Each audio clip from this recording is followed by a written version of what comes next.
أنا ونيان الليل تحدثت نفرحدرن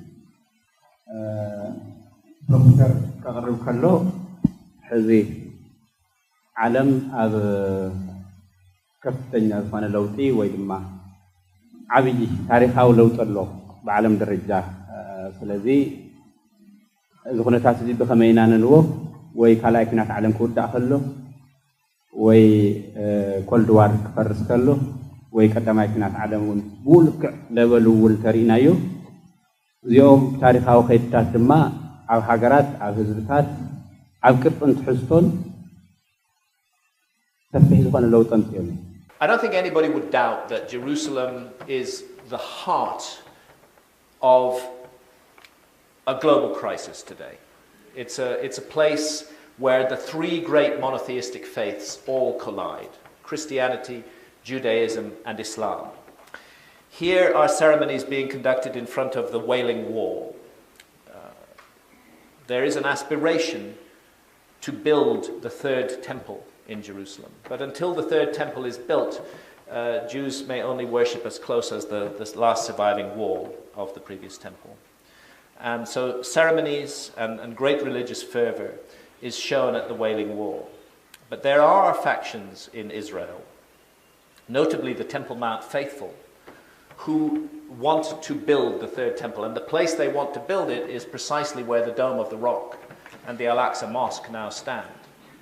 So one can consider, with the fury and emotions that surround religious issues in the Middle East today, what would be involved if their wish were to be fulfilled, if they were to take back the Temple Mount and attempt to expel the Muslim community from the Temple Mount. It would be catastrophic. There have been many riots already caused by the Temple Mount faithful marching on the Temple Mount. The one thing the Temple Mount faithful need in order to justify the building of the third temple is the Ark of the Covenant. They need it back, and they have an aspiration to acquire it wherever in the world it may be. Oddly enough, in Iran,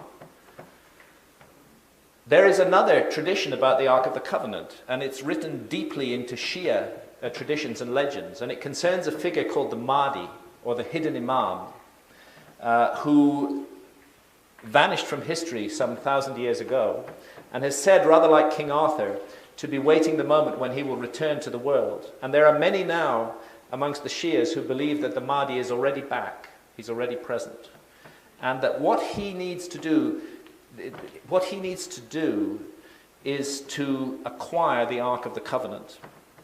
The Mahdi will bring forth the Ark of the Covenant, the Shia prophecies say.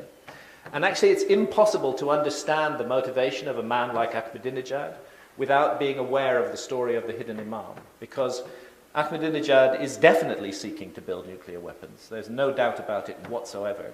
And the reason he's doing so is the Shia prophecies require him to prepare a powerful army to support the Mahdi and to sweep away the unbelievers from the Holy Land, and to bring about the last battle, which will be an apocalyptic final battle that will usher in the end of days, the end of the world, the day of judgment. It's a very, very scary scenario, and it involves the Ark of the Covenant.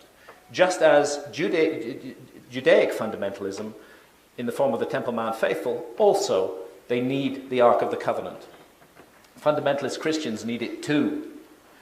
The book of Revelation makes clear that the return of the Ark to the temple is one of the signs of the last of days. So from the perspective of fundamentalist Christianity, the reappearance of the Ark of the Covenant is absolutely necessary to bring about the day of judgment and the end of the world and the rapture. So one thing I can say is that if the Ark of the Covenant is indeed in Ethiopia, I hope it stays there. And that maybe that old story is right, that God wanted the Ark to go to Ethiopia, because that hidden away in those amazing mountains and valleys, protected by a devout and armed community who do not want anybody to take the Ark from them, hidden away there, it is safe from the horrors of fundamentalism, and nobody can use it to bring about World War III or the end of the world. The last thing we want is the return of the Ark of the Covenant to the Holy Land. Personally, I'm really glad it's in Ethiopia. Thank you, ladies and gentlemen.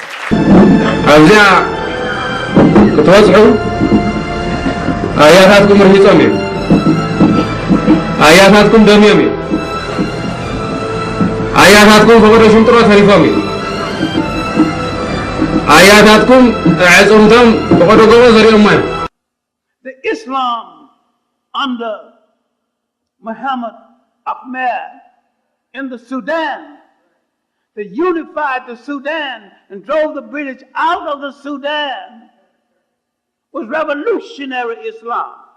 And when Arabs came down with the British from Egypt, he called them a bunch of dogs unworthy of the faith. And he was a devout Muslim. You think you got to agree with everything a damn Arab have to say in order to be a Muslim? The Arab is the most corrupt element within Islam and the lowest in morality. We're supposed to say Islam will never forsake Ethiopia when Ethiopia is in distress. No nation in Africa has suffered more at the hands of Islam than Ethiopia.